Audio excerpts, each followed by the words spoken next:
Today I want to share with you a tip that I see some of the best defense attorneys do at the very beginning of a lawsuit. You want to know why they do that and how it can help them?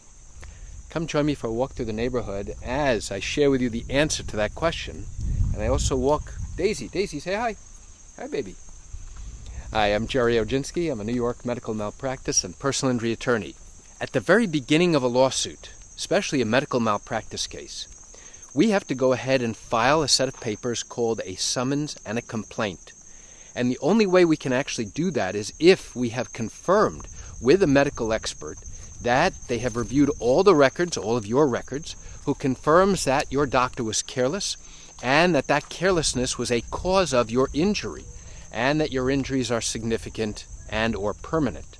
Only then are we permitted to go ahead and actually start the lawsuit on your behalf.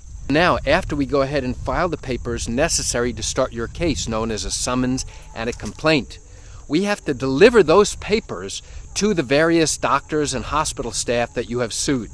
The doctors and the hospital then have a certain period of time in which to answer the allegations in your particular case. I have found over the course of my career that the next step often determines whether or not I'm dealing with an experienced defense lawyer and whether he or she is smart enough to do the next step, which tells me a lot about his or her practice. So what's all this about? I'll tell you what it's about. Now, once we start the lawsuit, we file the papers in court. It now starts your case. But we then have to physically deliver those papers to the various people you are suing. And we use somebody called the process server to go ahead and deliver those documents. Now, in those documents, it gives the people, it alerts them to the fact that they have a certain limited amount of time to answer the allegations. And what will typically happen is that the doctor or the hospital will then take those documents and forward it off to their attorneys or to their insurance company. If it's the insurance company, they will then send those papers to attorneys that they have on retainer to go ahead and answer the allegations. Now, I have found that the best trial attorneys, the best defense attorneys I've ever encountered are the ones who, before they go ahead and actually answer all the allegations, they get those documents, they reach out to their client and have a brief conversation with them about the facts of this case. Hey, what do you know about this patient? What do you remember about this case? What do you remember happening? Now, this patient is alleging various things. What can you tell me about it? That is the initial thing that the defense attorney will do before being able to go ahead and answer the allegations in your case. The next step is what I'm referring to in the title of this video. This step determines whether or not I think and I know that this is an experienced defense attorney who knows exactly what they're doing. If I get that call from the opposing attorney, guess what? That tells me that the defense attorney knows exactly what they're doing. Now they're doing some investigation of their own. They're trying to probe before this case really gets underway. They're trying to learn from me immediately and short-circuit the entire litigation process, what this case really is about. Now you might be asking yourself, wait a second, this doesn't make sense. Doesn't the document that starts the lawsuit give explicit details about what the claims are in this case? And the answer really is no, it does not. The complaint, that document that starts your lawsuit, does not go into explicit detail oftentimes about what all the various claims are in this case, nor does it discuss in detail the specific damages that you are claiming you suffered as a result of the carelessness by these various doctors. And as a result of that, the person who is receiving these documents, including the attorney, are at somewhat of a disadvantage. They don't know the exact things that we are claiming. They don't know what problems and injuries and disabilities you have as a result of these claims of what the doctor did or did not do. So now the attorney calls up and says, hey, Gerry, listen, I'm coming in on behalf of Dr. Jones. What can you tell me about this case? And now I'm going to give him a brief summary of exactly what our claims are in this case. And I'm going to give him a brief overview of what injuries and damages you suffered. Now, why is this important? I'll tell you why.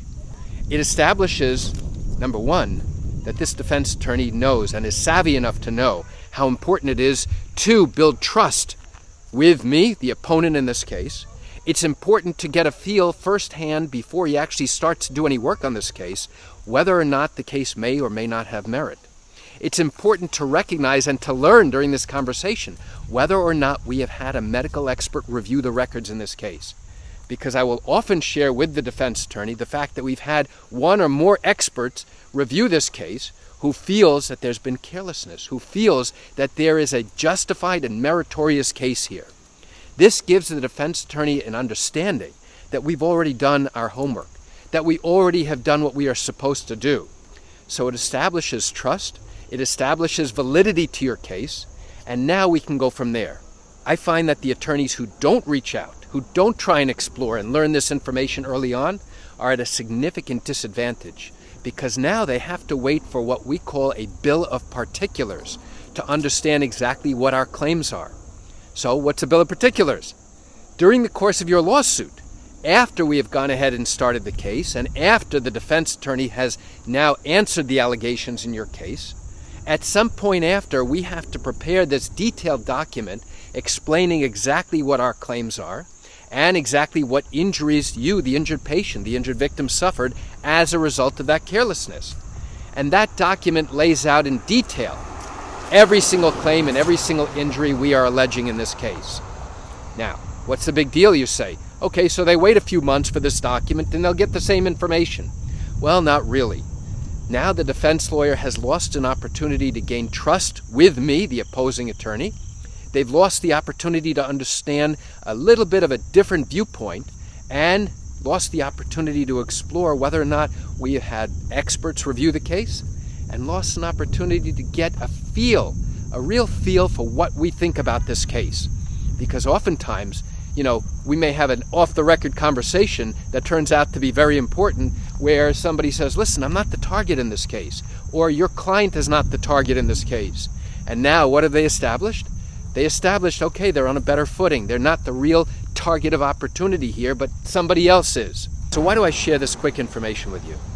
I share it with you just to open your eyes and help you understand how these types of cases work in the state of New York. I realize you're likely watching this because you have questions or concerns about your own matter. Well, if your matter did happen in New York and you are thinking about bringing a lawsuit but haven't done so yet because you still have questions that need to be answered, what I invite you to do is pick up the phone and call me. I answer questions like yours every single day, and I'd love to chat with you. You can reach me at 516-487-8207 or by email at Gerry, Gerry, at Oginski-law.com. That's it for today's video. I'm Gerry Oginski. Have a fantastic day.